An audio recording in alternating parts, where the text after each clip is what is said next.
Houston, Tranquility Base here. The Eagle has landed.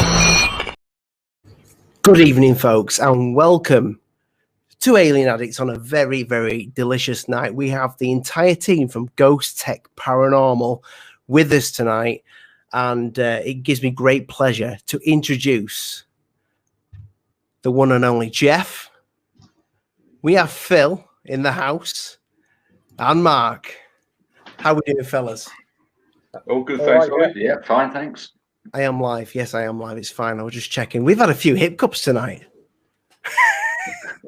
Still getting used to this live game. Jeff, I'm going to move you to the side. There you go, because obviously I'll have the logo above me. Boys, thank you so much for taking the time out for joining us tonight. It really means a lot. And Phil, you've literally gone back to. Have you gone back to work to do the interview? I was in work at about 3:30 this morning, and I've been working all day. Whipped home, had some dinner, and come back. Unfortunately, where I live, it's not particularly suitable for doing this sort of thing. So the office is probably the quietest and brightest place. No, I really appreciate it. Like I said, it didn't matter if the Coronation Street was on in the background. There would have been Coronation Street. There would have been my other half walking past with a bottle of rum in her hand, asking if we're nearly finished. So boys, I mean, Ghostech Paranormal. How long's we had you on briefly before, Jeff? We had you on for an hour and a bit. Was it before? Yeah. And we were going to do a show last week with Andy Evans, who fell ill. But guys, first of all, I kind of want to know how you all got together. And before we go, Jeff, could you just explain for anybody who didn't see the interview before what Ghostech Paranormal actually is? For anybody who doesn't know. Okay. Well, Ghostech Paranormal has been going for quite some time now, and our job is to help people investigate the paranormal. We don't charge anyone for our services. We pay for everything ourselves. If we have to stay in a hotel, petrol, food, we're just here to get the best evidence and also to help people. We don't want to make any money out of anyone's misery for what they're going through. So this is what we do. I'm not going to say it's a hobby. It's not a hobby for me. It's more than that. I guess it's a second job. So how did the team become what it is today? I remember being with my nephew Jason. Myself and Jason sort of started it all off many a year ago, and there was a gentleman that I knew who said, I know a great place that's possibly haunted, name of, I think it was Cliff Fort. And we went down there to meet him, and there was this other character with him called Phil. And we were standing on top of this fort in the middle of nowhere. And myself and Phil just got chatting, and Phil told me that he'd had a few experiences, and I think I said to Phil, hey, why don't you join the team? And he did, didn't you, Phil? I think that was about it, wasn't it? Yeah, basically, Ollie, I made the mistake of giving Jeff my phone number, and he's stalked me ever since. No, in all seriousness, no, we got on well straight away. And as Jeff mentioned, I had a couple of experiences which I couldn't explain. And it was an interest. Initially, I thought, well, I could help him with the camera work and stuff like that. But very quickly, I got involved with actually doing EVP sessions and such like. And as Jeff said, I mean, for him, it's an absolute passion. And I know he'd give up his job, his main job, in a blink of an eye if he could, just to focus on this. For me, it's slightly different. I find it really interesting, and as I think I mentioned to you earlier, Ollie, I would describe myself as an open-minded skeptic, and I would always try and disprove stuff, which I think balances the team really well. But what I would say is, through doing this for, what is it, nearly 10 years now, Jeff? Must be about that. Yeah, I mean, you've been with us about 10 years. I believe Mark about, what, 2.5, maybe 3? Yeah. Maybe 34 years. Yeah, it's quite a long time now, Mark. Yeah. But, you know, throughout that time, as I say, there's plenty of things which I can't explain, and it's certainly changed my perception of what's out there, really. And as Mark said, he joined 4 years ago, roughly, and the three of us seem to work really well together. Yeah, so, I mean, with Mark, he was just a fan of Ghostech, and he just emailed me one day, you know, saying he's really interested in it. Do we have any space, you know, for him to join? And we said, okay, we'll give you a trial, see if you're up to it, and yeah. So this is it. Rest is history. Yeah. I've noticed there has been a few faces in the past on Ghostech Paranormal that have kind of disappeared over time. Are we still all friends here? Various reasons for that, isn't there? Really. Yeah. I think some of it is people's personal commitments have meant that they haven't been able to do it. Other people perhaps haven't worked out and haven't fitted into the team quite as well as the three of us work. You know, we work in a very close way, and we do take quite a scientific approach to what we do. And I think you need to be of a certain character to do that, and not everybody's got that character. But yeah, everybody's still friends. And you've got to be silly enough to go to some of the places we have as well. Yes, yeah. Got a bit daring sometimes. Yeah, definitely. Well, Jeff's asked me to come along next year for one of them. That should be an eye-opener for you. Yeah, I don't know how I feel about that, but I'm looking forward to it at the same time. Before we get onto the subject in hand, which is shadow figures, and I wanted to, I think I know you've got a show coming out on Christmas Day. Of all days. Sorry if I announced that too early, Jeff, but I think we need to announce it early for the people. No, it's already been put out on my YouTube channel. We decided to, you know, who wants to see the Wizard of Oz? Thank you, Lou. You know, who wants to see the Wizard of Oz when you can watch a ghost show? Why not? You know, so, and it's the first time we're gonna, you know, stick out an episode on Christmas Day. And I'm sure there's probably a lot of people out there that would appreciate that, you know. So why not? Yeah, it's been a difficult year for everyone, isn't it? So you know, just something different. So this episode has like some of the. I was like, whoa! I remember when you showed me and the boys on the private chat, Jeff. We were like, it put the willies into me a little bit. But before we get on to that, the meat and bones of this, the subject of this interview, can we start by telling the viewers what everybody's job is in Ghostech Paranormal? Like Jeff, I know you're the lead investigator, Jeff. Yeah, well, I've founded Ghostech, and I run the. Well, I say I run the team. I don't really. We all do in some sort of way. I mean, what I say doesn't always go. You know, I say to the rest of the guys, "What do you think? Should we do this next? Should we do that next?" And you know, we all just work together. You know, I don't tell anyone what to do. I come up with ideas, and then Phil might say, "Well, why don't we do this that way?" And Mark might say, "Well, what we can do it." You know, it's just an agreement between all of us. So I'm not going to say that I run everything. That's not true at all. Who puts the tech into Ghostech?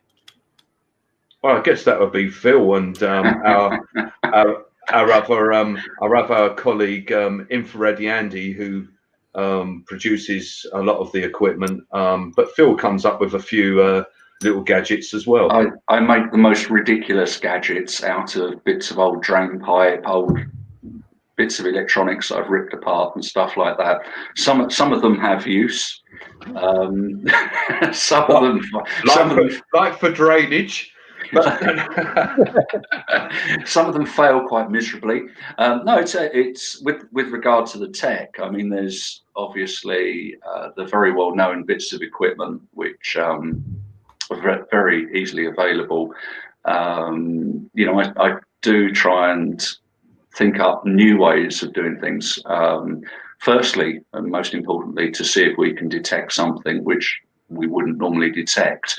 But also, I think from a viewer's point of view, it can get a little bit repetitive if we're using the same equipment over and over.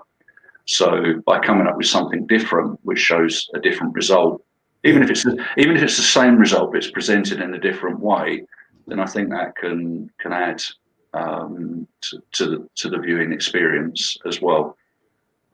But the tech isn't just about the bits I make. I mean, Jeff, spent quite a lot of time with Infrared Andy, I believe, developing the SLS cam, which is the Stickman cam. That's works. the thing that runs off the Xbox. Yeah, it does. I mean, it's something which I have played with in the past, not the Xbox, but the Stickman technology. But it uses an ODBC Studio, and the software on it, or at the time when I was using it, was flaky, to say the least. But underneath where I'm sat now is like my main workshop and storage area, and I actually have still got it set up.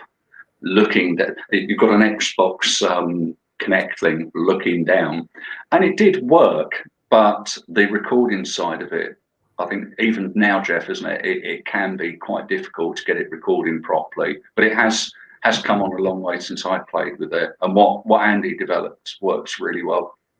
Yeah, I mean the SLS cam that we're using now is a V2 high resolution cam, and we've also, as well as Stickman technology, it's now using a 3D monitoring system.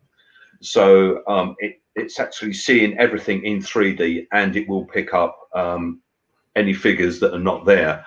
I haven't seen anyone use that before. So that's what we're using at the moment, and it seems to work really well. Have you got any? I don't know if you've got anything right now on your computer, Jeff, because we don't need the audio for that, but just for the viewer because I was literally new to this. When I first saw your channel, I'd never seen this being done before, but I don't know if you've got anything that you can kind of show as an example. If you haven't, it doesn't matter. They just head over to Ghostech Paranormal and you'll see it. But this technology, what I didn't realize and what I found the most intriguing is you actually see this live, don't you? You see this figure move live.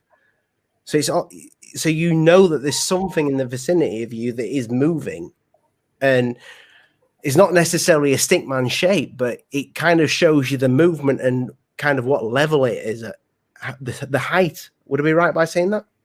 Yeah. I mean, we've Phil was using it at one of our investigations, and I was in a hallway, and you actually see there was meant to be a child there, and we actually see a child come walking down the hallway towards me. It's a smaller figure. Yeah. And at that time, you felt something on your arm, didn't you? And you could see the stick figure. It was almost like that. Yeah. I didn't realize that it was touching me, and I said to Phil, I can feel static on my arms, and Phil says it's actually leaning out and touching you. So yes, I saw that. Yeah. You not only capture things that are on the floor, but we've also caught things on the wall, on the ceilings, and everything, haven't we, with that? Yeah. So it's not easy to use by a long shot. It burns batteries. Yeah, I mean you're looking at 10. You put 10 batteries in, and you'll get 20 minutes. So at the moment we're sort of working out how we can extend. Because the thing is, with the SLS cam, you can set it up in a room and plug it in. That's fine. But if you want to move around with it, you're talking 10 Duracell batteries will burn 20 minutes like that. So we're trying to find ways around that where where we can move around and not worry about power. But that's what you get when you want a SLS cam V2 high resolution. It's a lot of technology going on there, and it does burn up the energy on the batteries. Well, I mean, for me at least, I mean, I don't know if any gamers watching this. I know the Kinect didn't do too well for Xbox, but at least it's getting used properly. Yeah. So the shadow figures, boys. You've recently done. I think it was earlier this year, was it, that you did? What's the name of the place, Jeff? Petworth Chapel. Yes, and you captured something quite remarkable. Before we go on to that, I'm going to give the viewers a brief look at a news article from the BBC that might explain to them why you went and investigated that. But Jeff, while I'm trying to load this up, if you wouldn't mind, just give us a brief. What made you kind of go after that investigation while I try and get this loaded up? It was just somewhere, you know, a lot of the time when things are quiet, I do some research just to try and find out if there's any places that we can investigate. And this place is out in Sussex, and it's an abandoned chapel. It's surrounded by a graveyard, and it just sits in the middle of this small little village. And I read the story that surrounds it, and it's quite a sad story, actually. And I thought, with the reports that go on there to do with children playing, children laughing, voices heard, that type of thing, I thought it'd be great to, okay, let's go out there and see what this place is about. You know, I'd never even knew it existed. Yeah, so sorted out a time with the guys, and off we went to see what we could find. I've got the BBC report ready. Guys, excuse me, but we're running on screen mirroring here, so it'll go a little bit funny. I can't seem to bring the actual link in, but we deal with what we've got. So it's going to go a little bit funny for a minute, but I will just show you the clip now. On the 75th anniversary of that event, survivors, relatives of the dead and townsfolk today staged an act of remembrance. Sean Killick reports from Petworth. A quiet Sussex town, an unlikely setting for a massed grave containing the bodies of 28 children. To most people, their story is unknown, but here at least it's not been forgotten. 75 years ago, Petworth Boys' School was destroyed after a German aircraft dropped its bombs, possibly targeting Canadian troops in the grounds of nearby Petworth House. Days later, a procession of lorries carried 28 small coffins through the town, and the Canadian troops helped carry them to the grave where the friends who died together were buried together. Today, school children lined the sides of the grave for a special ceremony attended by a handful of survivors. I was buried for a time, and then I realised I was all right, and I struggled, and I got myself out, and the first thought, well, I'm going to run home now, and started to go up the road, but the headmaster's wife collared me and said I had to go into her house. I can still see these boys, just as they were. I get a bit overwhelmed sometimes, you know, thinking about it.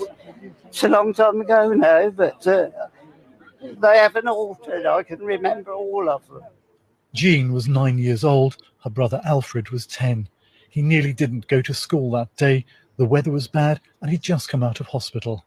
I know my mother tried to get my brother to stay at home and he wouldn't. There was something at school he wanted to do. So he wasn't going to go that day possibly because of the weather? He wouldn't have done, no, but it was something special.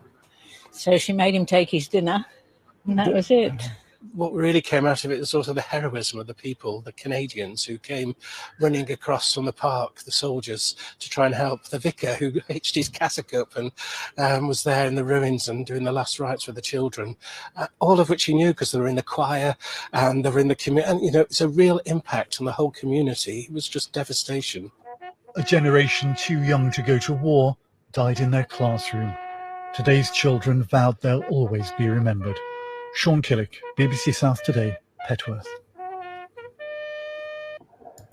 On the 7th. It's extremely sad story, that.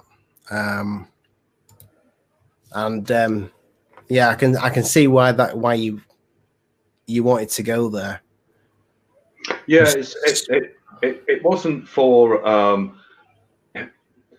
We wanted to know if that was true, that the children were still there. I mean, the size of the mass grave there is absolutely huge. It's ridiculous, and it was a bit of a weird one because, you know, it's children. A lot of children lost their lives for, you know, casualties of war, I guess, if you want to put it in that sort of way. But, you know, off we went. You know, we needed to find out what was going on, and it is a very sad story. And yet, had you all had reports of things going on at this chapel beforehand? Only through research that I've done, because, you know, anyone can go there. It's a strange place because no one claims ownership to it. So it sort of just sits there in the middle of this little village. The chapel's there. There's hundreds and hundreds of graves there that date back hundreds of years. And there were reports of people seeing children in there. People saying that there was children that were laughing and giggling, but they couldn't see anyone. So why not? You know, let's go there and find out for ourselves. But what we came across was something completely different. Through research, I don't want to give too much away. That's the thing. No, but we've got the imagery and the show, which I will be linking in here when it goes out on Christmas Day. For anybody that doesn't see it Christmas Day, it will be in the link. If you're watching this past Christmas Day, it will be in the link in the description. I mean, so basically what happened was, it was on Tuesday the 29th of September. It was in 1942, and there was a lone German bomber coming in from the south. It was low cloud. There was no air raid warning given. The target for the bomber was Petworth House. Now, at Petworth House, there was something around 3,500 troops, some Canadian, some our own guys, but also there was a new amphibious tank, and it was a special Sherman tank that they were developing. So the target was Petworth House. And what actually happened was, as the bomber approached, it dropped his bombs. All the bombs missed, but one of the bombs deflected off a tree and went actually into the boys' school. So, you know, you're looking at, I'm trying to think how many were actually in the school at the time. It was between 70 and 80. Well, there was children, that was. There were 80 children that should have been at the school. And 28 were killed, along with two of the one was a headmaster, one was a teacher's assistant. Some of the boys, I believe 7 of them, are still missing to this day, and in fact it was because they were just blown to bits. A lot of the children were only identified through their clothing, as they were blown across the street over a wall. And when you look at this grave, if you can imagine these parents, most of them, well, I say most of them, although they lost children, but some of them lost brothers, and you can see the brothers' names side by side, you know. So, yeah, I mean, it was what can you say? As I said before, casualties of war. But this chapel and everything was built in 1899 by what's his name, Lord Leconfield. In 1865 he owned the property, but what we didn't know, which we found out afterwards through Phil, and perhaps Phil explain about those maps, Phil. Yeah, I think sometimes people don't realise how much research we do on the places we visit, but not just beforehand, but afterwards as well. And after we'd actually done the investigation, before production of the film work, I did a lot of digging on the old maps going back over sort of like 200 years. And that building was actually used as a morgue at one point, which we didn't know at the time when we did the investigation. So it's a strange place because the chapel itself is very small, and yet the graveyard is huge. But I think, again, through research, that graveyard was used sort of from quite a wide-ranging area. You know, from different churches and such. They were all brought to that one place in Petworth. But yeah, say the research brought up that it was used as a morgue as well as a chapel. But I think, was it about, when was it closed, Jeff? Was it late 40s? They stopped using it. Was it about 47, something like that?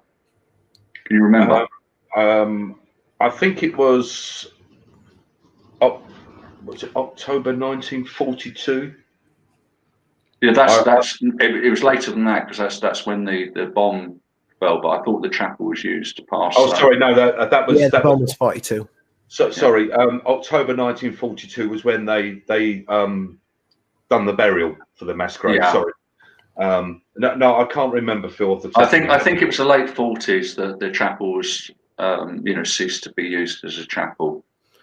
So you guys, you're in this chapel, you're doing your investigation, and I don't know if you've got the pictures ready, Jeff, because as we worked out before, I know I've got the pictures, but it kind of works out better if you screen share. I will try. Let me see if I can. This is where the tech fails in Ghostech. Yeah, this is the StreamYard. I do like the platform though, but yeah. So you hear you've heard voices. You hear some voices. I was lucky enough to watch it early. Very good show, and I think I've watched nearly all your shows now. I did a binge back when a good friend of mine said you need to check out Ghostech Paranormal, and this is when, and I actually turned around to him and said, no, I don't like ghost channels. I said they're all full of this, the phonies, this is what I said. And this is, no, you need to watch Ghostech. This is Ginger Steve that said this, by the way, Jeff. He said, you need to watch Ghostech Paranormal, and he kept going at me. So I watched a few episodes, said, you know what, this is really good. And but when I first, is this the first image coming up from us, Jeff? So without me going on, I'm sold on Ghostech Paranormal, but this is quite an unbelievable sighting that you've got here, Jeff. For anybody that's new to the channel that'll watch it, that doesn't know the history of you guys, that doesn't do clickbait at all, that sometimes you'll do a show and there's very little evidence that you show of anything because there's nothing for you to show because you're very real. We present it as it is. But I've seen the video of this, and I've seen you capture this on film in the video. So I've seen it early. It's going out on Christmas Day. Yeah. Break it down for it. So this is inside the chapel. You will see this on film. We were taking full spectrum pictures inside the chapel. This is the first picture, and as you can see, there's Phil just standing there in the chapel. And then if you just bear with me 1 second, and then the next picture that I take, bear with me, is, if I can get it up, just bear with me 1 second. Just don't get it in the wrong order. It's full of surprise. Yeah. Okay, so this is the next picture, several seconds after I take this picture. And as you can see, everything is blurred out, but there's something black that seems to be coming up off the floor. It's coming up next to Phil. I was going to say that. So when you take the picture, because I've seen the full show. So when you're taking this picture, you go, it's all blurred out. And did you not notice that though? It looked like you didn't notice the black. The screen on the camera is very, very small. All I noticed was it was blurred, and I said to Phil, "Oh, this one's gone out of focus for some reason, not sure why." So that was that one, and this was the one that you'll see for yourselves. This was the next picture that was just next to Phil, and it is absolutely amazing. It's probably one of our best captures of all time. There you go there. That's it there. It looks to me like something standing next to Phil. I can see an arm down one side. It looks like the other arm is reaching out next to Phil. And you've got to remember these photos were taken probably about 20 seconds apart. There was another photo taken after this, which showed absolutely nothing. So that was some of the evidence that we caught at Petworth Chapel. But you said to me, Jeff, you don't think that these things are ghosts. Well, I said I don't think. I mean, I'm not sure what they are. I don't know if they're, if they are part of ghosts, if they're alien, or if there's something that's already here. That there's, they're my theories. I mean, I can't say if this is definitely a ghost, if it's an alien, if it's as some sort of race that's already here that just turns up, under the right circumstances, under the right filming. We're always capturing things like this. Yeah, there's a lot of shadows. If you don't mind bringing that back up for the bring it back up if you won't mind. We'll just keep it on for a bit because I just literally when you showed me that, and I will be honest with you, as much as we have become good friends and I speak to you a lot, I put it into Photoshop because I'm like, is this guy winding me up? Yeah. I put it into Photoshop, and I'm not bad on Photoshop. Ollie, in the past, when some of the evidence we've captured, I've phoned Jeff up and I've said to him, mate, I've known you for a long time. Yeah, you promised me that you haven't done anything to that, and I genuinely believe he hasn't. And like you, Ollie, I've put things in Photoshop to see whether there's any pixels and all the rest of it.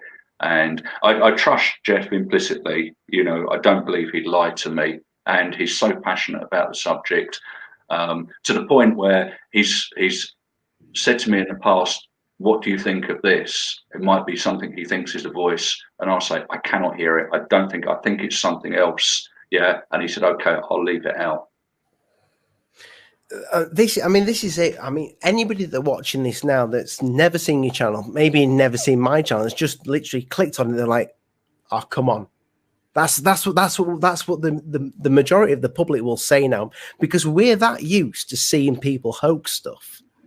But when you watch an episode of Ghostech, and you literally could, and don't take this the wrong way, because you could watch, say, 3 episodes and you think, well, not really much happened there. We heard a few voices. We saw a really good investigation. We heard a lot of history about what's going on in the place. But then there's the episode that you do get, that you get the hard hitting stuff, and you don't just ram it down people's throats. And this is what you were saying, Jeff. Sorry, something else about what happened here is that I say to Phil, even whilst I'm taking the pictures, this one's all gone out of focus. This looks really weird. And then when I took that photo, I actually say to Phil, whatever you do, Phil, don't move. I could actually see that when I did take that picture on there. I looked at it and I could see it. None of this is faked. We don't fake anything. Otherwise, what's the point?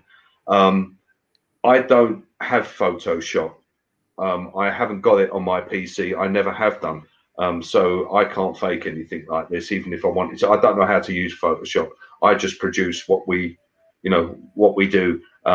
And the software that we use is Sony Vegas Pro 17 to do our films. I haven't got anything else to, as if people want to say that's a fake, that's down to them. But watch the episode and you'll see how it unfolds and actually how it is live when it's going.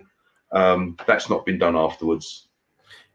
I mean, not to blow some of the episode here, but what I was surprised is that you didn't put this image right at the beginning of the episode because you literally show this at the end. There is no. This is what I'm talking about with your channel, and we have become friends, Jeff, since we started speaking over a month ago now. But there is no clickbait. What I'm used to seeing in one of these paranormal episodes is it'll show a lot of the good stuff to start off with, and then it'll get into the show. But you guys just play it as it happens. Yeah. I mean, as I say, we're not out to, to get money out of people or anything like that. It's just the way we do things. This is the whole thing. We're just honest people out there to help people in a difficult situation. So we're not interested in the money side of it. As I said to you before, we are appearing on Paranormal Caught on Camera. Something recently was going to be The Osbournes, We Want to Believe, Unexplained Files. With these guys, it's a TV show, and they do pay us for our episodes, which is fair enough because we spend a lot of time and a lot of money, just to produce one episode. So for a TV show, I mean, they pay us to show clips of some of the evidence that we've got, but otherwise we don't accept money from anyone at all. This is one of the first questions I asked you when me and you started speaking, Jeff. I said, "Where's the?" I said, "I'm a little bit curious here. How are you making money? Do you have a Patreon page? Do you have nothing? You guys are literally you self-fund. You need to get a Patreon page. I know a lot of people who actually would support that page. It might just even help out alone with fuel costs and things like that. But you need. I said, Jeff, I'll help you sort that out. You need to do it because you'll be able to get out and about more often. Well, if you think that's what we need, Ollie, then No, I appreciate the fact that you don't, and I get it. This is not like it's like Phil said earlier. I mean, this for you, what you started 10 years ago. This is very much a passion for you. But I mean, when you watch some of the shows, and there's some of the shows where we do see these things actually moving on video camera as well. I mean, you got the east, what's it called, the Pontefract, the 30. The Black Monk House, 30 East Drive. Something goes straight past the door. That's right. Yeah, and that's that was good. That was good. Was that captured when you were staying when you were out of the house, when you stay in the hotel? We had finished the investigation for the night, and I think we packed up something like about 2 o'clock in the morning, and because we had a bit of a sort of half-hour drive back to our hotel, so we just left all the static cams running, and we then went back there the next morning. That's when Phil discovered that he had been scratched, and we knew nothing about the figure going past the door until maybe 3 or 4 days later, after I'd sat down and reviewed all the footage to see if there was anything caught, and there was movement caught, there was dragging caught, there was voices caught, but the main thing was a figure walking past the door. And we caught shadow figures upstairs, didn't we? Sort of on the landing. Yeah. So a lot was caught. We know that no one else, we had the keys to the door, but we know no one else was in the house because we had static cameras filming throughout the whole night. No one could just, sneak in there and do something. So, yeah. So I'm going to start off with Mark, because you're at the bottom and I keep covering up your face with people's comments. I thought that.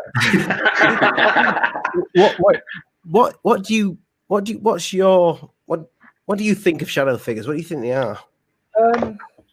It's hard to say, really. I mean, I do think that we do go to another place when we pass on, and maybe like Jeff said and Phil said, if it's the right atmosphere, the right sort of filming, or the right time, we might be able to interact with things that have lived before. But in my experience, I do think there's spirit beings, maybe interdimensional, I don't know, but we've caught some really, really good ones over the years, and sometimes they're bad, sometimes they're good, sometimes they can cause chaos, but but it's just brilliant to catch them and actually see the fruits of your labour when you know there's something there and you've seen something with your own eyes, and the camera then catches it. It just backs it all up for you.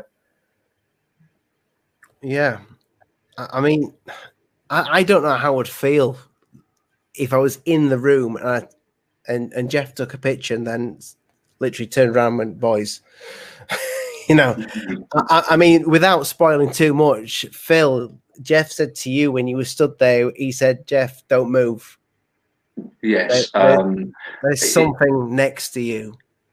Yeah, I mean, it's strange because for whatever reason, I'm normally fairly relaxed about stuff. So if I see something, if I get pushed or, you know, hear a voice, whatever, I don't know whether it's because I'm used to it or whatever, but I'm fairly calm.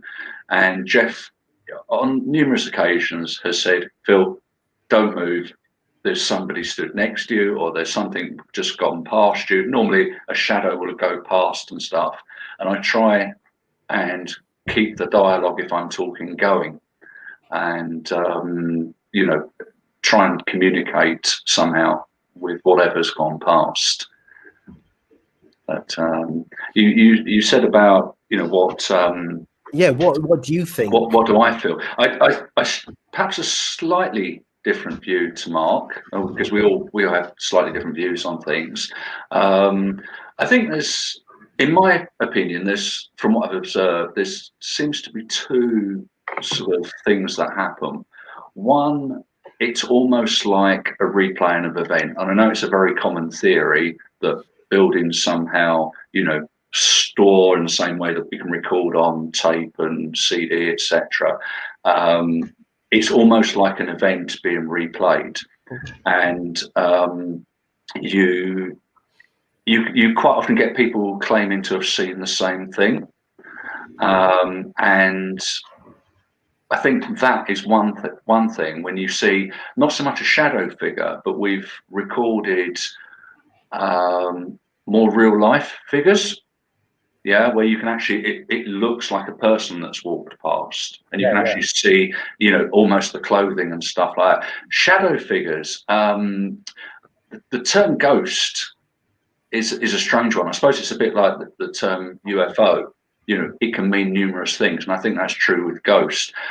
My personal opinion is I don't believe that it is the spirit of somebody who has passed away. That's my personal opinion. This is the shadow figure. This is the shadow figure, yeah. I don't believe it's that. I could be wrong, obviously, because nobody knows. However, we see enough of them, or have seen enough of them, to know that it is some form of being, whether it's from a different dimension, as some people believe, whether it's perhaps something demonic or something like, who knows? As I say, I've always done this to try and capture evidence, to try and find out more about it, and I'm still, even after doing it for this long, not convinced that when you see that it's actually a spirit of somebody who has passed. I think I can safely say there is something there, something exists. I've seen it with my own eyes. We've recorded it on film, but I'm not convinced. You know, it's somebody who has lived on this earth. It's something else. This is quite an interesting question. I've never heard this asked before, but do you think that spirits sleep or are awake 24/7 from Mr. D.B. Cooper? From my point of view, from what I've just said, I don't necessarily think it's spirits of somebody who has lived. So I don't know how to answer that. Well, sorry, go on, Mark. We've caught shadow figures when we've been sort of investigating in the daylight as well, haven't we? So going on with that, I would say that it's a 24/7 thing. It doesn't have to be the dead of night. Yeah, I mean, the reason why we do it at night is not because ghosts come out at night. It's because we have the technology to film in full spectrum, and it perhaps enables us to see things which we wouldn't see normally with our eyes. And during the day, it's very difficult to do that. So, yeah, I mean, during the daytime, you've got everyone running around making noise. You've got all appliances on. Everyone's hustling and bustling around. But of a night time, when things die down, people go to sleep. They turn off everything. There's less interference with the equipment. Controlled, isn't it? It's more controlled. Yeah, I mean, with that question, about ghosts, do they sleep? I mean, I don't know if they sleep or not, but I suppose that there can be a spirit or a ghost in the house that is dormant, that is there, and people go in and conjure up these things and awake something that perhaps they shouldn't have done. Do they sleep? I don't know. I know there are places where things can lay dormant in there, and then people are going and maybe mess around with things they shouldn't do, and that awakes something. Just like using a Ouija board, you use that and you bring something through. So yeah, you must hear this word, this phrase around a lot. Fifth dimensional beings, in the line of work that you do. But would you put it down to that? As I tried to explain before, when we spoke, it's quite hard to explain that us as human beings, when we're born, our eyes all develop in the same way, and we, if the spectrum of our light is that long, we only see in that little bit, say in the middle. That's the way our eyes are developed. So what else is outside there that we can't see? What is actually around us? We can only see how our eyes have been developed as human beings, but what is on the outside that we can't see? And with some of our equipment we've got, we can actually see outside of our own spectrum light, which is good. Yeah, I mean, we use the full spectrum cameras that allow us to see a little bit more. But as I say, what else is around us that we're not seeing? This is interesting for me, because when you're talking about like the spectrum that we see in, and I often wonder if there are things in colors if there's even colors that don't exist in our minds. Do you get what I mean by that? That there is something, these things maybe show up in some sort of spectrum that we literally can't, like you just said there, that we cannot see, but you can kind of feel that they're there. Yeah. But like with the technology that you're using, like the Connect, this, that, and the other, I mean, I don't know that technology goes straight over my head that you're using. But is there anything new that they're working on that that you can bring to the table to maybe get the evidence, that little bit more evidence? There's one thing which I'd like to work on, but it's actually really quite hard to do in a portable way. There's one of the theories which I've got is that a lot of the voices are on a frequency that we can't hear because of everything it does, light, microwave, stuff we hear, etc., etc. It's all on one spectrum. Yeah, and it's just different parts of it. And I wonder whether a lot of the time we can't hear voices, but the recorders we use, some of the recorders we use will pick up voices because they're older recorders and they're not filtered like modern digital recorders. So basically it's picking up and recording voices that we might not be able to hear. When you play it back, you can hear it. So what I'd like to try and develop is the ability to record at a lot lower frequency, right down to sort of, the 10, 20 hertz, that sort of level. Because I think you'd pick up a lot of new voices at that level. Yeah, but you need some way of recording it and then converting it real time to a higher frequency. Now that's not an easy thing to do, because to listen at a very low frequency you need big equipment.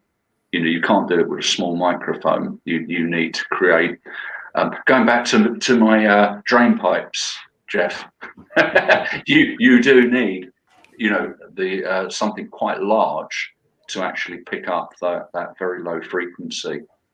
Recording at high frequencies is a lot easier, and I've done some research on that, but didn't really get anywhere. Didn't really pick anything up. So it's the low frequencies I'd like to look at.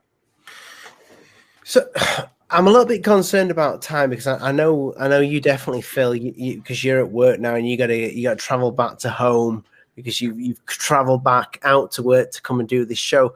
But one of the things that I want to touch on, because I want to get as many questions as I can in, and if for some reason you have to shoot at any point, because I will be after on, just say, guys, I'm out, you know.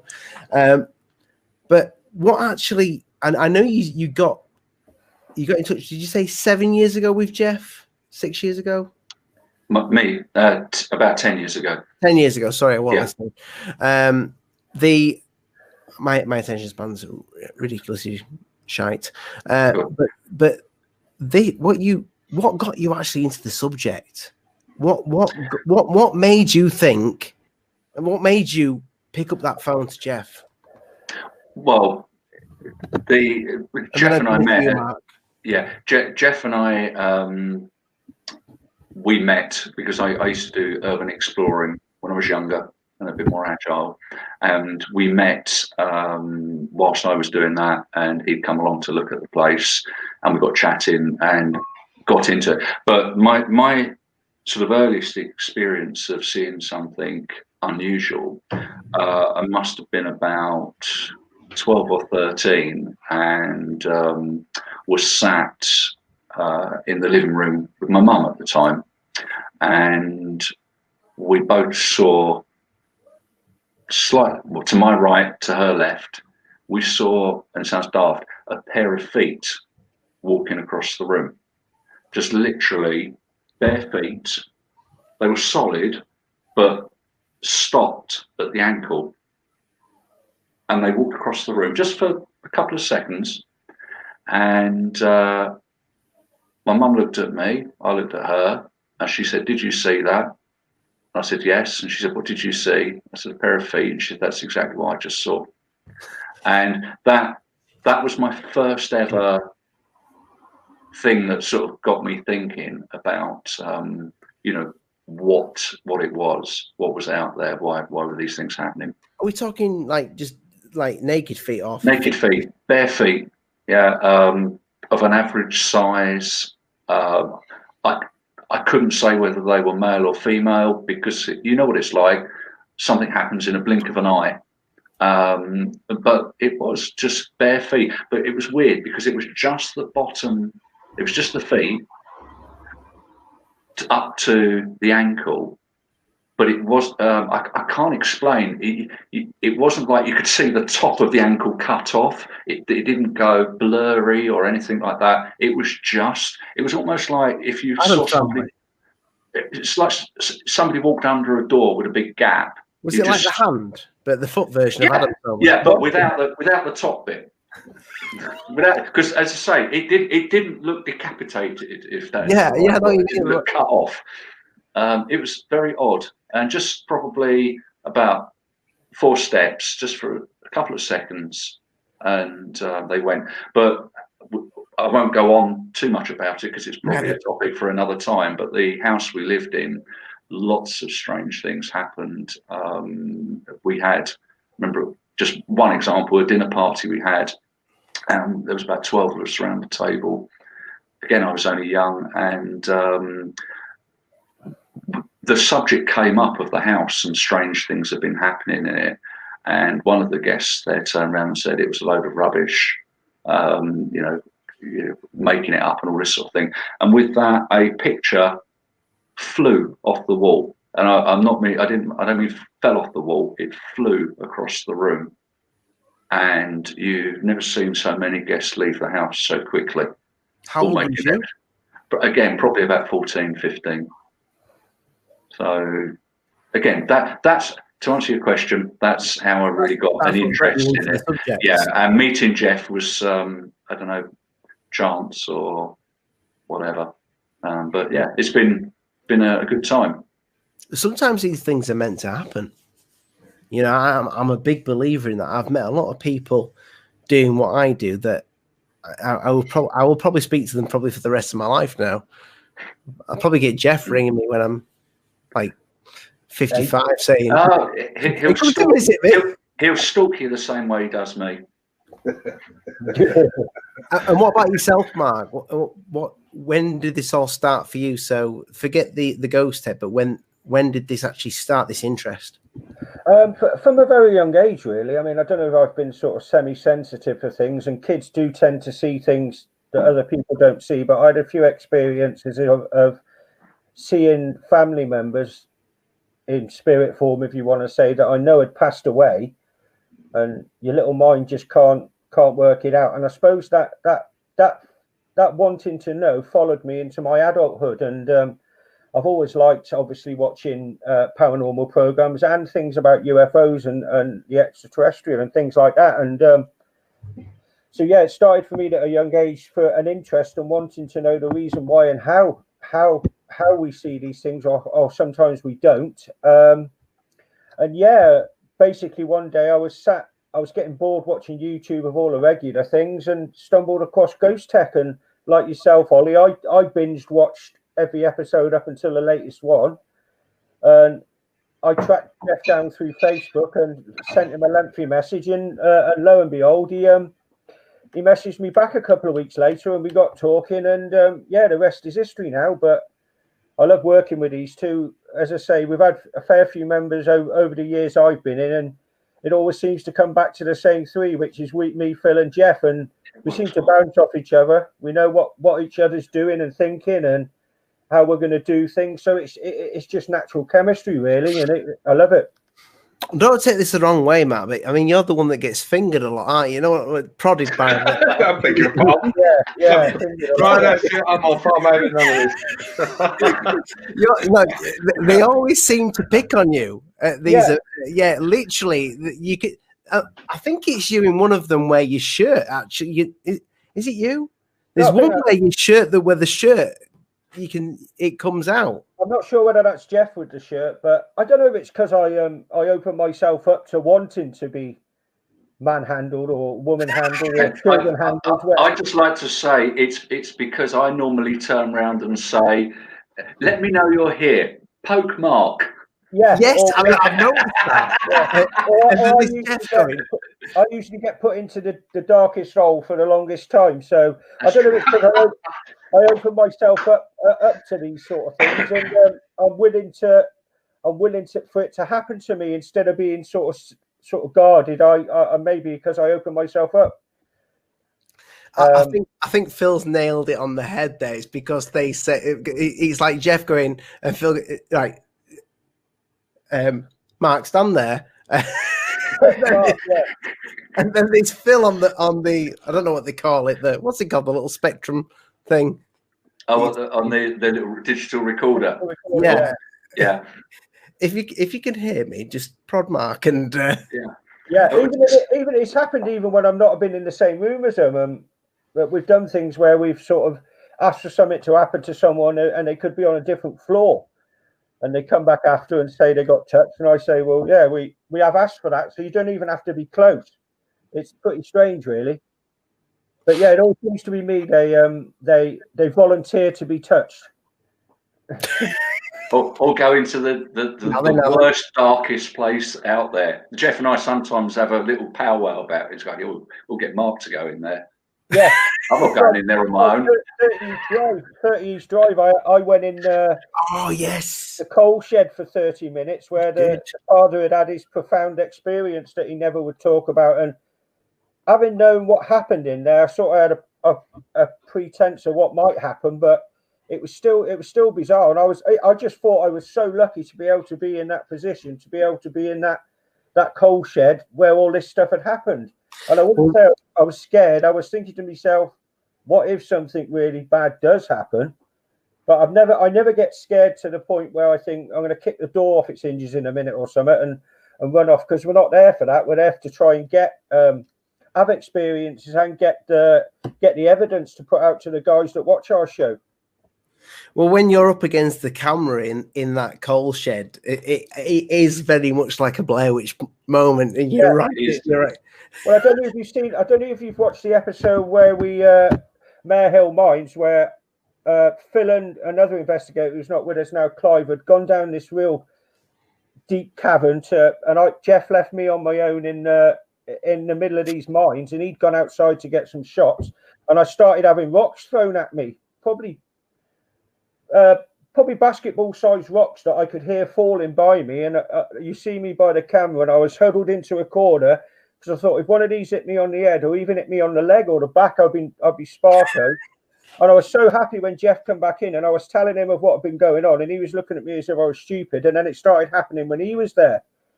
But yeah, it is crazy sometimes. It really is. Mark is definitely the bravest member of the team. Yeah. Yeah. Or the stupidest member of the team, should I say? So Jeff, this is Chris down below, the Hobbo Mallow. You might be able to answer this one. Can you see it on the screen, Jeff? Yeah, do the team think that talking about paranormal activity can stir the spirits up? I have known of cases of that, with people sitting down in a room and just talking about, maybe the building. And in fact, it was a gentleman that I know that I was speaking to last week. He told me the story before, and he said they were sitting down around a table in this office that's in the basement, and they were talking about things, how old the building was, and they started to hear knocking on some of the wood surfaces and things like that. So yeah, I do think that. I've myself brought things home with me, not intentionally, but obviously I did. And I think the reason that happens is because you believe in it. They know this is what we're trying to do, and they think, hey, maybe I can be in contact with this guy. Maybe he can hear what I'm saying. Maybe he can help me. So I do believe that. It can stir things up. Yeah, and you can also rile things up when you're in places. If you start getting a bit hot-headed when you're asking your questions, I definitely believe that by talking or sometimes provoking, it can stir things up, to be quite honest. I don't know about you, Phil and Jeff, but yeah, like Jeff just said. Yeah, I mean, I don't necessarily like going down the road of provoking deliberately. I try not to do that, but there are occasions where something has happened which could be construed as quite aggressive towards you.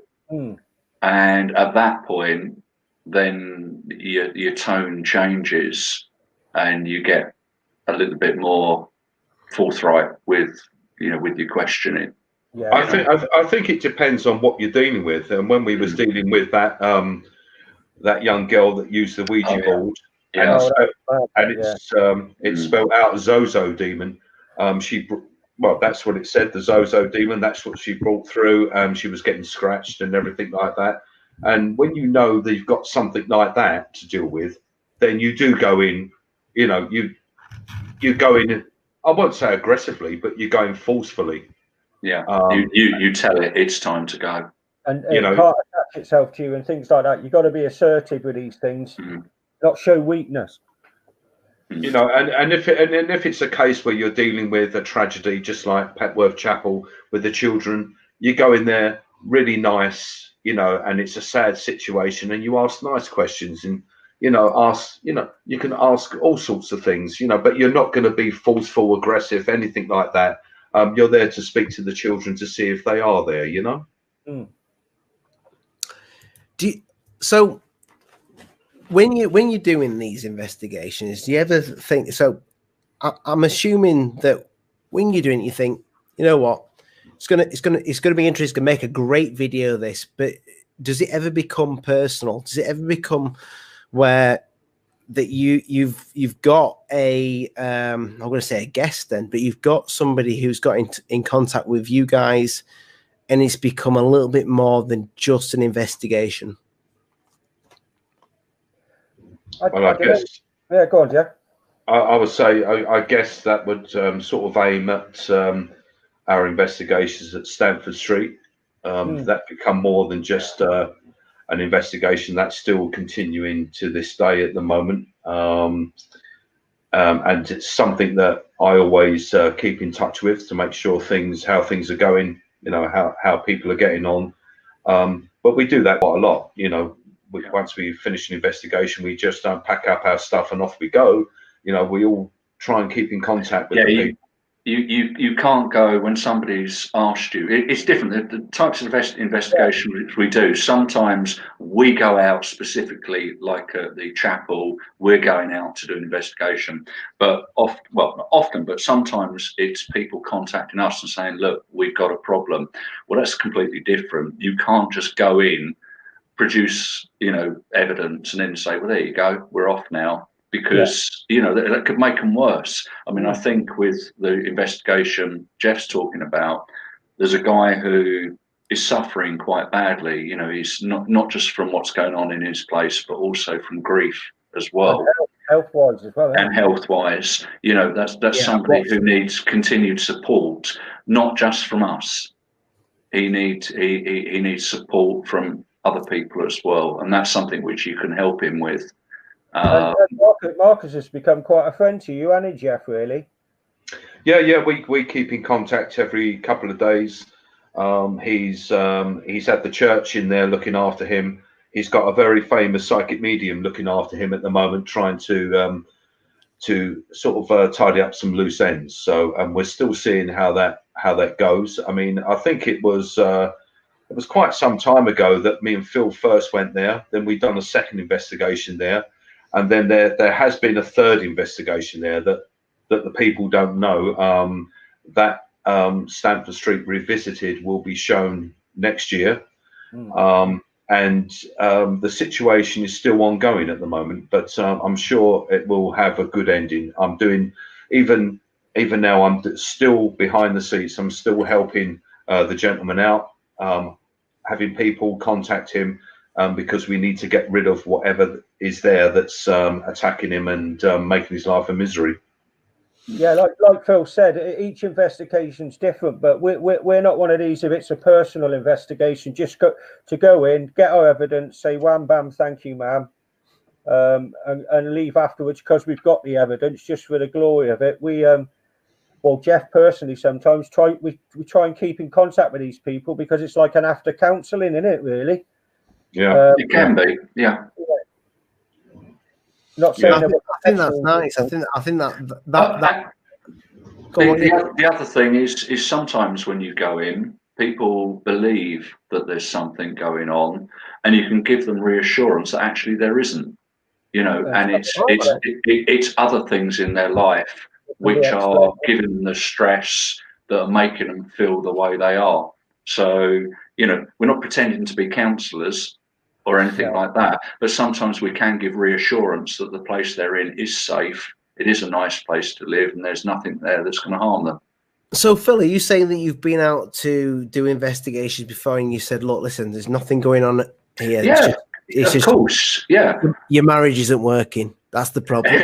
Well, I don't think I would perhaps say it quite like that, but no, there are some people who, you know, may have lost someone, who are grieving or whatever. There may be somebody who's just hearing stuff in the night and not realizing that it is just the house moving, etc. You know, doesn't necessarily make a good episode, but it gives somebody the reassurance that they're not being haunted. I think this is a blinder of a question, but how does somebody get in touch with you? English Andy says. Jeff, how did it? Well, I suppose that's a good point. Well, we're in the yellow pages.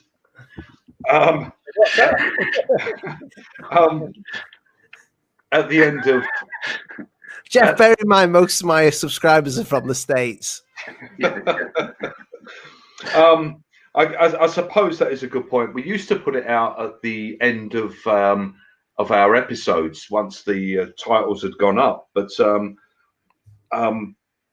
no one was ever contacting us, to be quite honest. And then I put out my mobile phone number, and still Everybody no one contacted you. to be fair, I did have a few phone calls, but mostly you could hear the pub behind them as they were getting drunk. So no, maybe that is a good point. That we should put out another email address or something for people to contact us. I don't know. Have you actually got it at all? It's linked below. It is in the description, guys. Go check out Ghostech Paranormal. Yeah, I mean to be fair, if anyone wants to contact us, spam them if you've got something going on in your house. Yeah, I enjoyed a house once because they are a little bit more personal, if you know what I mean. And we've had some crazy stuff happen in houses, and we'd love to do a lot more. And I suppose with yourself, Ollie, is getting us out there and things like that. We might have a lot more people get hold of us now. To be fair, if people subscribe to our channel, obviously you can leave a message for me on our YouTube channel. A lot of people do, and I get in touch with people that way. So if you've got anything to say, anything to ask us, just drop a message in the community box, and we can contact you that way.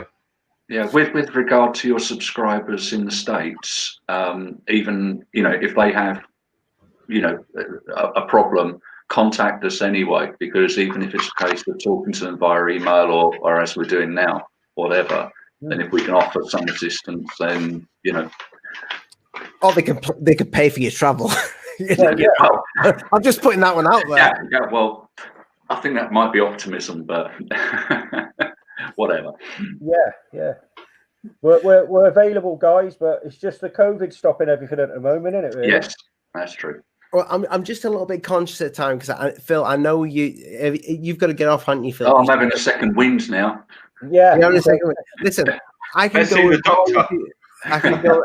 I can go as long as you guys want to go for, but I don't want any of you to, if you're getting, you got to get home. That's it. Because I know you've, especially you, Phil, you've drove to work to come on here. So yeah, it's I really do appreciate that. But for me, I mean, one of the things that you guys seem to be bringing home more than anything is I mean, I showed this to my dad, and even he seemed a little bit like, and he's normally, I show you something, he's it's a load of all shite. That's exactly what he'll say. But my dad's into it. When I show your episodes to people, they're like, well, hang about this is interesting. Yeah. You're not doing the same as the who are the other guys? I don't watch ghost channels. Only you guys, but there's the guy. You've got Ghost Adventures, Ghost Asylum, Ghost Hunters. You've got Most Haunted, Paranormal Lockdown, Paranormal Cops, Ghost Lab. I mean, Paranormal Caught on Camera. I mean, hey, how many do you want? There's a lot of television. I've been watching quite a lot of the amateur ghost hunters, mostly American, on YouTube lately, and I've got to say there's some really good ones out there, and I'd like to get in contact with a few of them, but I won't mention any names at the moment. You can name drop here, it doesn't matter. Well, there's Twin Paranormal. They're just two twins and a couple of their mates that go and investigate these different places, and it's much like us. I mean, what you see is what you get with them. They're really honest. They don't mess about. There's another one called The Haunted Side, where that's just two guys. I mean, there's quite a lot of them. I mean, I've stopped watching quite a lot of the mainstream ones now because I've seen most of them, or they're getting mostly the same. But for people like ourselves who do it, well, I suppose it's not on an amateur level, but there's a lot of good people doing investigations out there. So to put it in the most polite possible way, who are the dickheads? What are you trying to ruin us? But you've mentioned one of them, probably the most famous one that started it. Yeah, I think with a long leather coat. I think you know what? Over the years, I mean, I know thousands upon thousands of people like Most Haunted. I absolutely hate it. I don't hate it. It makes me laugh. Simple because, you know, these people are not walking around with digital recorders. They're not using full spectrum cameras. They go inside a place to scream, cry, and run away. With a big film crew. Yeah. I mean, I do know that they did go into 30 East Drive, the Black Monk House, and afterwards they all had to have time out because it was too scary for them. They was very traumatized from the experience in there, apparently. But that's what happens when you have a presenter that used to be on Blue Peter making Tracy Island out of sticky back plastic and things like that. You know, I don't know why. And when they even, you know, sent them to America to Waverly Hills, I'd love to go there, but they paid for all that, and you know, they were crying because the door closed. That's what you're there for. You've just filmed a piece of paranormal activity where a door closed by itself, and you're crying. So please, you know, take this crap off our TVs and give it to someone or some team that are committed to doing that. I'm not saying give it to me, but give it to someone. When you talk about East Drive, sorry, I was just going to say, Phil, when you turned up at East Drive the next morning, you were like, "Oh, I got scratched last night." That scratch, I didn't notice it because I didn't feel it at the time. But it's when I got back to the hotel room, I was going to have a shower. I took my top off, and I had a scratch probably about 6 or 7 inches long. Yeah, down the side, my right hand side of my torso, and it was a deep scratch. And you know what?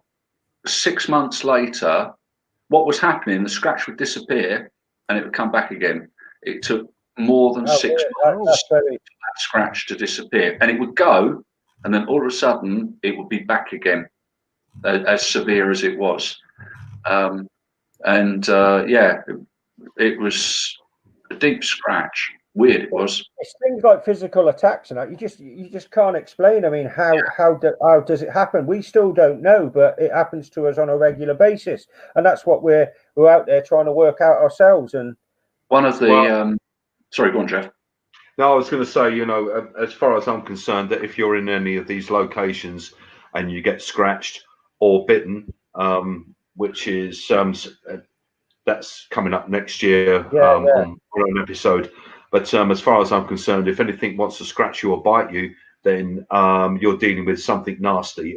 That's not just trying to get your attention.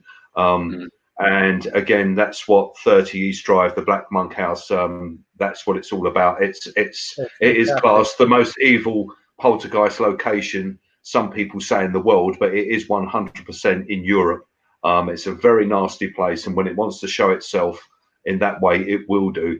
And that's why I've said to Ollie that if you do come with us next year,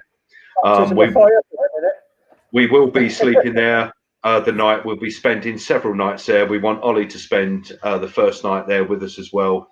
And bring some extra underwear, Ollie. Yeah, I'll bring the beers, boys. No, we're not allowed. And as I say, believe it or not, Ollie, you will have to sign a waiver that does state if anything happens to you, then you cannot sue the owners because, you know, apparently things get thrown at you. And even on Most Haunted, I don't know if it's true or not, but there was a knife sticking out of the couch. And if you imagine walking around in the dark and taking a seat on a couch and you get a knife going right the way through your leg. So bear that in mind. We were talking about that knife, Jeff, in the private chat, and it's like, I don't know. You probably don't want to say because you probably shouldn't speak about the competition, but that is, come on, knife popping out of the couch. That is not competition. Please do not. Okay, sorry, I apologize. Compare us to that show. That is not competition. The only reason they're on there is for entertainment. They were caught cheating, and that's why they were kicked off of Channel 4 because of the cheating that went on. I'm not sure if it was all cheating or not, but as I said to you before, when these big TV companies pay a lot of money for a crew to go in to investigate a place, if you get no evidence, they end up faking it to make a show out of it. Unfortunately, with us, if we do an investigation, you see what you get, and if nothing happens, nothing happens. If there's very little that happens, very little happens. That's it. It still gets produced into a show. I don't know if we spoke about this on the last show, but you guys got offered a show and you turned it down because they wanted to put in the disclaimer for entertainment purposes only. Am I right by that? Yeah, that was many a year ago. A TV show wanted to show a few of our episodes and wanted to put in, this show is for entertainment purposes only. And I said, well, it's not. I do not travel all over the place, spend our own money, all our own time, sit down for 2-3 weeks producing an episode for you to put, this is for entertainment purposes only. Now, I believe the reason they want to do that is because if people do not believe in ghosts or spirits or anything paranormal, that's why they put that up. So I said, well, you don't put that up at the beginning of songs of praise or something to do with singing in the church, because there are people that don't agree with that either. But you do not put up, this is for entertainment purposes only. So we argued for quite a few weeks, and I wouldn't give in. I stood my ground and I said, no, sorry. And that was it. I wouldn't give in. We are not entertainment. We are not entertainment. We don't do this for fun. You know, we're not saying, oh, what should we do today, Mark? Oh, let's call Phil. Let's go 300 miles up to Scotland and have a look at a castle. What for? I don't know. We've got nothing to do. It's going to cost us. It's going to cost us £1,000, but hey, we've got nothing else to do. Let's do some entertainment. Yeah, let's go to Scotland. You know, what are you, nuts? When's this castle? When's the castle? Is the castle still on? We were speaking about this. Oh, some Breville's Castle in Gloucestershire, England. Yeah, it is still on. It's a 3-night lockdown. The castle is all ours, but because of what's gone on over this last year, it stopped us from getting there. Where hopefully we can get there sometime next year. We're looking at maybe February at the moment, but it just depends on what the government's restrictions are. You know, because Mark, he's up in Hereford. And then Phil is up in Maidstone, Kent, up that way, and I'm down in Surrey, Croydon. So we're all in different parts of the country. So even if one of us is in tier 3 or tier 2, we can't get into each other's cars or anything. So it's all on hold. We've still got the investigation ready to go. So we've still got the castle. We're still looking into 30 East Drive, the Black Monk House, for us all to get up there. So yeah, it's just, you know, getting Christmas out the way, and hopefully restrictions will be lifted, and then, you know, once things start getting back to normal, we can get up there. But we're so looking forward to this castle. You know, it's three nights lockdown. We've got the whole place to ourselves. We're going to be sleeping there. Again, Mark put his hand up and said, I have the haunted bed next to the dungeon where people complained of the sheets being pulled off and the bed being moved while they're sleeping. I was volunteered, wasn't I? I thought we weren't going to mention it to him until the day. Well, I think it was because that bed is a double bed, and you thought, oh, I like the sound of that. Yeah, but you know, so I don't know how much sleep you're going to get. But you've got I mean, me and Phil will be in 2 other separate rooms. We'll have to sleep in bunk beds, but we'll all be separated up. We'll have the cameras running. We'll probably have about 15 cameras running that night, and it will be 24/7 recording, and it's going to be brilliant because it's meant to be the most haunted castle in England, and it's built in 1075, I believe. So it's going to be great fun. It'd be good to see you guys live stream from there. You know, even if it's just off a mobile phone for 10 minutes, just to kind of like get in the mode, like I don't think we'll be able to get any Wi-Fi inside a castle from 1075. You may get 4G. I don't know. If we've got electricity, to be honest, we'll probably do 2,000 pounds worth of batteries. Oh, okay. I'm just going to go and get my charger. I'll be back in a minute. No worries, mate. So do you ever kind of like see ghost? Do you ever I know you do it for the love of it. but you kind of have a plan of where you want it to go. How do you mean? What, during investigation, or where we're going ahead now? The direction that you want it to go, because you've massively gained in subscribers. I mean, you're at 13,000 now. I think the last time I looked, you were at 12. So you've gained over 1,000 within a few weeks. It's going up slowly. People are sort of trying to work out. Jeff, don't knock it. I want them subscribers. I'll have some. Send them my way. People keep asking, why haven't we got, thousands upon thousands more of subscribers? I don't know why. I don't know why. I don't know. Please tell us then, Ollie. There's no clickbait. Every one of your thumbnails the same.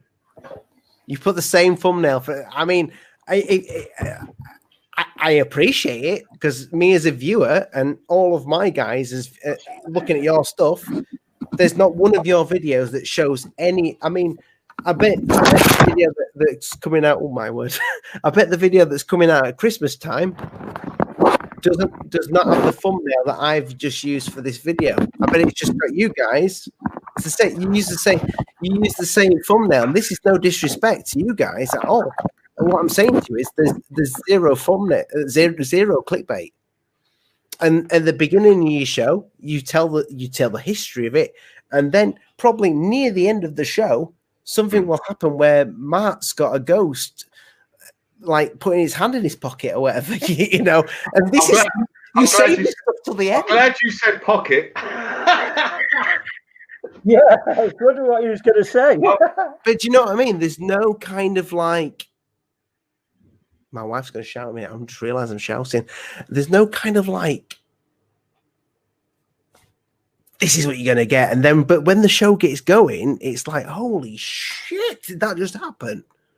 Did that just happen? But I know you do this. We spoke, Jeff, and I know you. This is the way that the show is done on purpose, because you don't want to, like, you don't want to be that. You want to be different from the other channels. That I respect. Yeah, I mean, I guess so. I mean, we're not, as I said, we're not out to earn money. I mean, you said that maybe people would like to donate money. I mean, maybe we can look into that. I hadn't really thought about that. I mean, that's not what we do it for. But I guess we could always try and set up something. Yeah, why not? I think you should probably do a Patreon where you could maybe even show them, like you've shown myself, the Christmas show. You could show them maybe some shows early. They get things like that. They get perks of that sort of perk. But I mean, at least if it covers you, I know how much you guys are spending to do these investigations. It's costing sometimes it's costing holiday money. That you could be quite happily going off for the weekend with the missus or whatever. I haven't got a partner, so yeah, no, that's a different story, Jeff. You're welcome to advertise on here. Everyone runs a mile because of paranormal. Tell the story. No. I think I think at the end of the day, it's us not asking for money. I mean, to be fair, as I say, we do get paid from the TV channels that do want to show our stuff, and the money that we get from that, it goes straight back into equipment, batteries, traveling, our next investigation. That's where it goes to. It gets used for us to carry on investigating. It doesn't go in our pockets and we all go down the road to the pub or out to a restaurant. Ourselves out of it. No, it's always pay for somewhere to go or equipment, upgrading the equipment and stuff like that. So yeah. But I mean, as I say, I think with all the money side of it, I think it sort of just goes to show, and it goes to prove that we are here, to do a professional job, to help people, and we're not out to sort of scam people out of money, to get money out of them, to do an investigation. And it shows in the work that you're doing, and I think that you keep. I mean, you've got 13,000 subscribers. like I say, a month ago I looked, less than a month ago it was at 12. So you've gained 1,000 subscribers in less than a month. So that's good going. That's growing. That's growing fast. Yeah, I think it's word of mouth, and obviously when people see us on these other shows like Paranormal Caught on Camera, that's on there. We've been on there quite a few times now, and obviously if this Meet the Osbournes show kicks off and the Unexplained, I mean, when people see that, they find out who we are and they can find us on YouTube, and the word sort of spreads around, doesn't it? So someone's just put on there, Jeff, that you look like Patrick Stewart. Who? Someone just said that. Am I the only one that think Jeff looks like Patrick Stewart? Who said that? Philip Blair said, am I the only one thinking Jeff looks like Patrick Stewart? I never thought about it like that. Really? Yeah. That's a good compliment, that. I wish you had engaged. No, I'm not that old, am I? I'm not grey. No, not yet. But it could be worse. Someone else said that I looked like Rolf Harris the other week, and that didn't go down too well with me. We've got to go down that route. No, that's not. As soon as you mention them names, the channel just goes. So the next plan is that the castle. That's the next big investigation. That's the one we're trying to get to, but every time we plan it, and the castle arranges to for us to come up there and where we're going to go and what we're going to do and what we need, and then Boris comes out with a new rule that completely ruins it for us all. So it's all on hold. The next time that we can get in there would be sometime in the beginning of February. If it doesn't go ahead, we're looking at the end of next year. Each drive will hopefully come up before that, then, won't it? Again, it just depends on the rules and everything of the government. So we're just waiting to see when things can, gets a bit relaxed and everyone's happy and things calm down. And that's going to be it. So like Christmas Day, the Petworth Chapel episode will be the last one for this year. And then we're just going to have to wait to see, how the restrictions go for next year. We've got a church as well in Sussex, which we've spent ages doing the research on. We've been down. Have we been down there twice? Haven't we, Jeff? Mm-hmm. We've interviewed people that own the property next to it. We've dug out maps. We've found old photographs nowhere online. So we've done all the legwork. We can't go and do the investigation. No. Yeah. It's we've been there before. It's called Bedham Church, and it's a church that sits out in the middle of nowhere, and it's a great place. It's got some good haunted stuff going on there, but this time our research, we had spent a hell of a long time over it, contacting people that have written books who have got pictures of the church, pictures that have never ever been seen before. We've been interviewing people, and we've got all this stuff together. We was ready to go, and we booked up our hotels and we went down there, and it just poured with rain because this location is outside, and it would have just ruined all of the cameras and everything else. So we've put this on hold till next year as well. But obviously with the tier system that's in, I can't get into Phil's car. He can't get into Mark's car. Mark can't get into anyone, So there's no hotels open anywhere. So yeah, so a nightmare. We have got investigations. They are ready to go, but we just can't get to them at the moment. We've still got. Don't worry, guys, because we've still got investigations that we can show after Christmas. But like Jeff says, we're eagerly awaiting what the next news is going to be on the virus, so we can start some new recording. Yeah, you've kind of you've saved it, haven't you? You've saved the stuff and you've held back some of the stuff because you thought, you know what? I need to. Maybe I need to make it clear to everyone. I mean, I don't know how many of our fans are tuning in, looking at this, but it's really hard to explain. But I'm going to try and do it best. I work a full-time job. Mark does. Phil Phil does over there.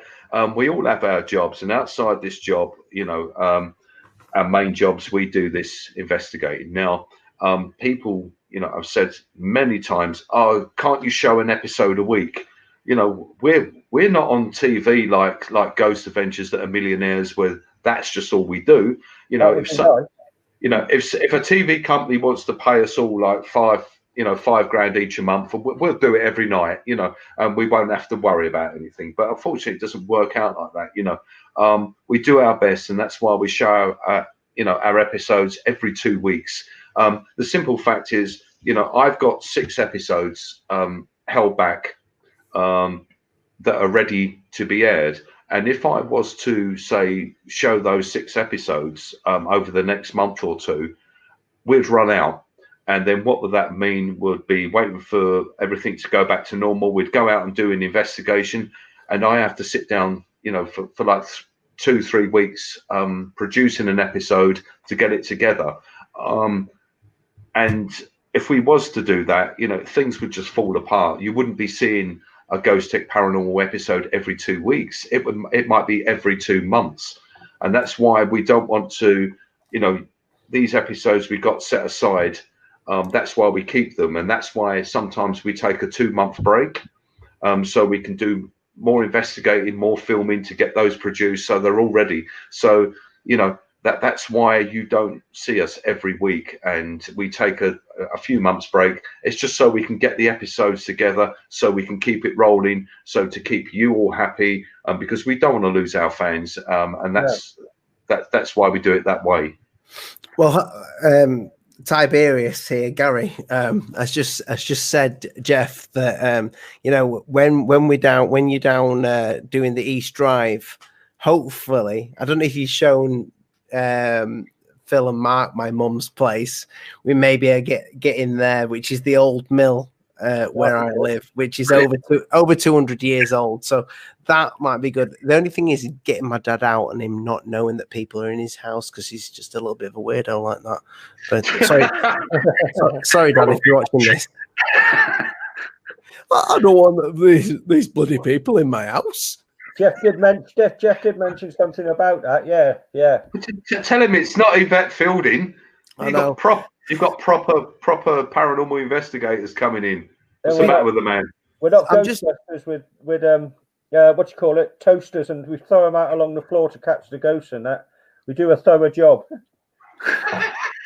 So before we finish the show, and I hope you boys will all come on again in the future, but can you just bring up that shadow figure again for us, Jeff? Because I just want you to talk about the show that's coming out at Christmas Day, which is a little bit unusual one for YouTube, for a YouTuber to put three YouTubers to put a show out on Christmas Day. Why are you putting it on Christmas Day, Jeff? Why am I putting it on Christmas Day? Yeah, I mean, I think because there's not a lot of programs that are going to come out on Christmas Day that are going to be of that nature, and I think, you know, I think people will enjoy a good paranormal investigation episode on Christmas Day. You know, perhaps they don't want to see The Wizard of Oz or anything like that. You know, the usual stuff, the usual repeats. So yeah. So this is special for our fans. Why not? They can watch it anytime. So, you know, Christmas, yeah, share it with your family, share it with your kids, have your dinner, and, you know, have a few beers, do whatever you want to do. And when things get a bit quiet and the kids go to bed, hey, watch a bit of paranormal with Ghostech Paranormal. Our Petworth Chapel episode will be there, and I don't know if there's anyone else that's going to do that on Christmas Day. So yeah, I think it'll be a little bit different for a change. Yeah, definitely, yeah. I mean, I'll be careful with this episode with my kids, because I probably wouldn't show my kids this episode because it would probably terrify them. I mean, the episodes, I'm not going to give anything away because I've watched it early and I feel really privileged for watching it early. But I'll be honest with you, it gave me the willies a little bit. It really did, especially when this happened, and it's just the way it happens. Because it's all right looking at this image now, but when you see the way it happens in the video when you're filming it, it's just a little bit like, oh. And also, you know, it's a very sad episode because of the history behind it, with all the school children that died on that day, the history behind it is, you know, obviously it's quite emotional, and it's worth seeing it just for the history on it. I mean, what we caught there, was we didn't have anything nasty, so. You know, we did get a few voices. There was some tugging on coats and things like that, but there was nothing nasty there, and that was the main thing. We didn't get any voices of children saying, "Oh, please help me," or anything like that. Which so I guess they're all at rest and they're all peaceful. But the history side of it is absolutely mind-boggling, and I think people should just watch it because of the history, because this is something that happened and.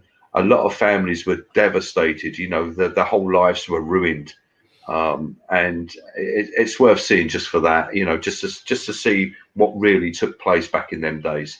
You know, we're going through a period now of, well, I don't want to say the word, just in case, but we're going through a period now, and it's been what, a year sort of thing coming up soon, and everyone's moaning about this. Oh, we can't do this, we can't do that. Hey, you know, these people went through this. People went through 2 world wars, lost family, lost children. You know, and we think we've got it bad.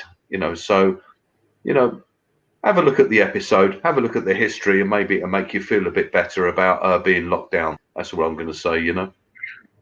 Well said, Jeff. Well said. I mean, before we do go, because we've been going now for well over an hour and a half. This actual shadow figure, do you think that has anything to do with what happened? I believe it was quite weird actually, because when we got there, Mark and Phil were inside the chapel. Standing near to the doorway, and I walked out of the doorway with a static cam. It was still daylight, to get a position to film the front of the chapel in case anything happened. And I heard a man speak, saying along the lines of, "What are you doing here?" or "Why are you here?" Not only once but twice. And I stopped. I'm looking around. I can't see anyone. Now Phil and Mark that were inside the chapel thought it was me. And I said, "Did you hear that voice?" And they said, "Yeah, it was you, wasn't it?" And I said, "No, I've just heard someone speaking." So we knew that something was there straight away, and it was a man's voice. Now, we did sort of discover that there was a gentleman. I can't think of his name off the top of my head. His name was John something. He was a sexton back in them days. And a sexton really is a caretaker who looked after the chapel, the mortuary, and the grounds. Back in the 1800s, and I believe that we did make contact with him, and I believe that picture is of that caretaker. I believe it's the caretaker. Really? Yeah. If you watch the episode, no, I've watched it. Yeah, I've watched it. I believe it's the caretaker that looked after the grounds and the chapel. And as I say, there was nothing threatening there, but we wasn't expecting to get anything like this whatsoever. I was just maybe hoping to get a few voices of the children saying, "Yeah, we're fine," giggling, laughing, but I wasn't expecting what we did capture at all. Mate, it's a great, well, boys, it's a fantastic episode, and it literally did give me goosebumps watching it, especially towards the end of the episode. And I think anybody that's got a little bit of free time Christmas Day that wants to kind of get a little bit that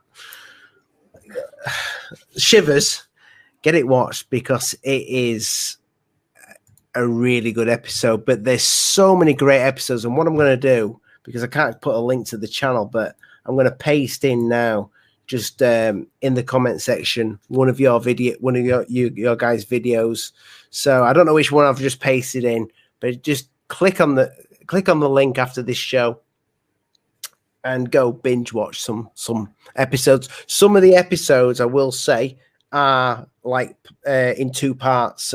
So make sure you watch the first part first before you're watching it. But I hope to work. Well, I know I'm going to work more with you guys because I'm going to a house with you next year, and my wife is not too happy about that.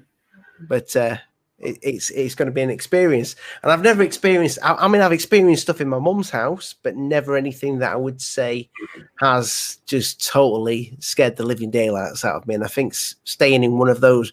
What we're doing, Jeff? Are we pulling straws? Did you say?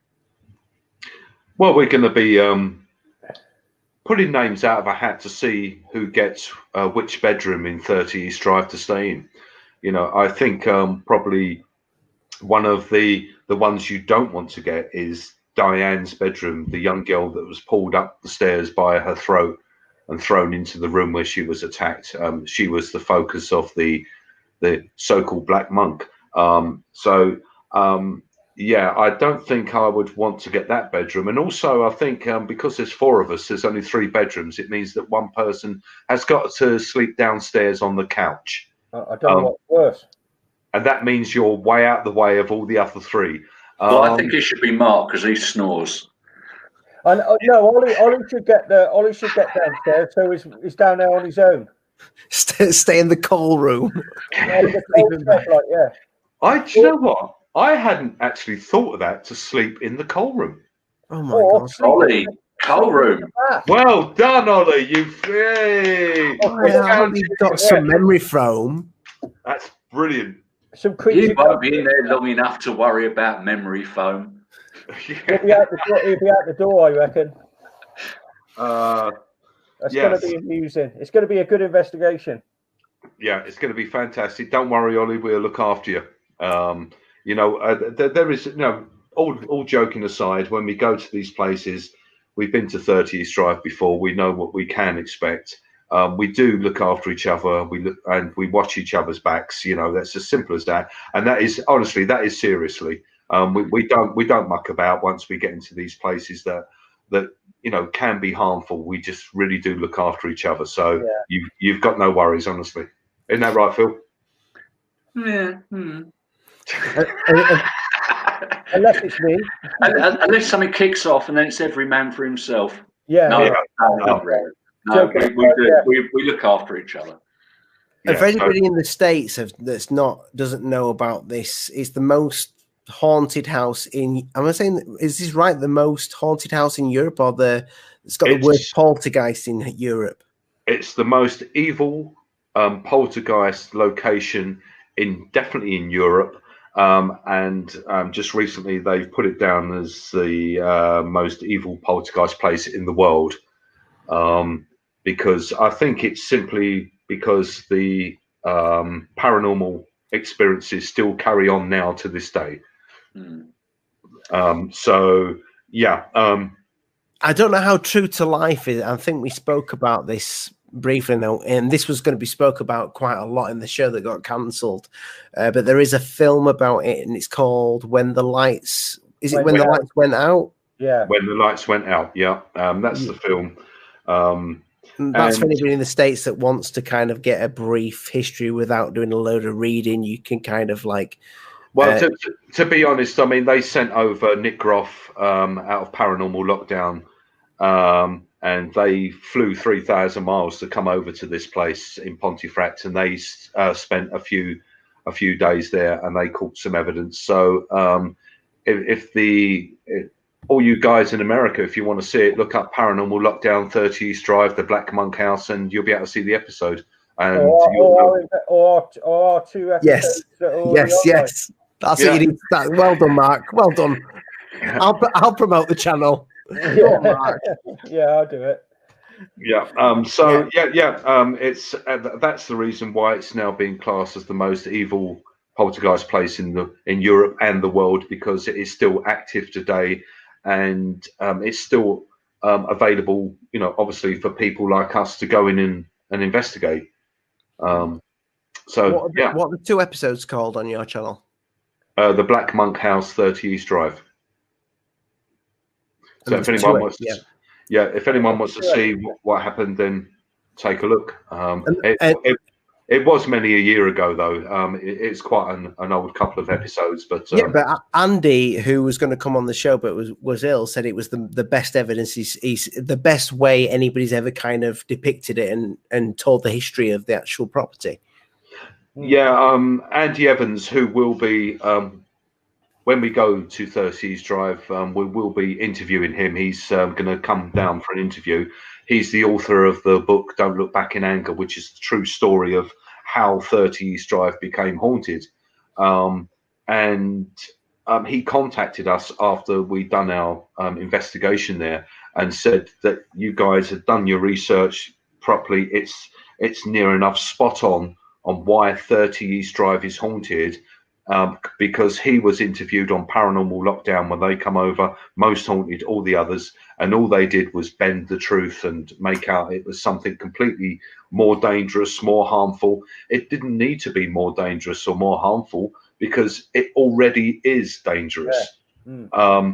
I was really pleased he called us up and said, you know, you've got the story near and on spot on. It's absolutely brilliant research.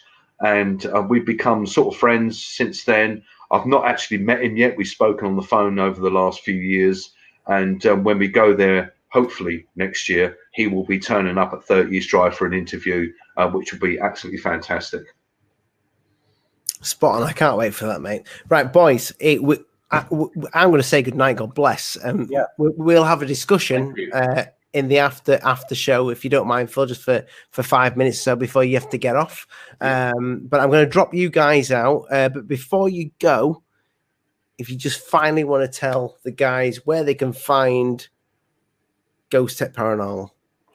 Go on, Jeff. Ghostech Paranormal. We're on YouTube. I guess there must be 104 episodes if you want to watch them all and subscribe. If you just need and the like button. If you just need any advice, you don't have to have an investigation done or anything. People send us pictures and ask us for advice. You can do that on YouTube. And what I will do is tomorrow I'm going to bang out an email address just in case, so people can talk to us for advice if they want us to look at photographs, pieces of film. Brilliant. So tomorrow I'll stick on my email address so anyone can contact me for anything at all. Fantastic.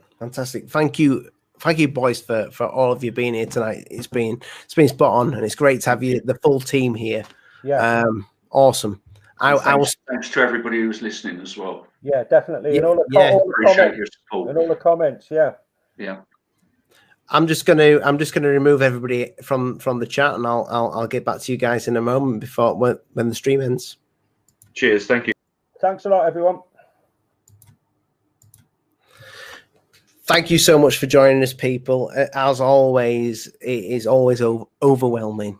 I love this live stuff. It's a little bit weird for me, and I know I don't quite know what I'm doing, but it's. Without you guys, I couldn't carry on with this because I'd probably just lose all motivation. Like Jeff said, with his, there's not really much reason for me to do this other than, it is my hobby. And yes, there is a Patreon channel. That's the hint. If you're interested, go check it out. Some nice drawings on there. You can have a little chat with me. But yeah, if not, just literally thumb the video up and share it out to a friend or family or whatever. That helps me out, and send me the old message. But guys, thank you so much for joining tonight. Good night. God bless. I'm Alien Addict. Mind the bugs don't bite. And have a Merry Christmas, people.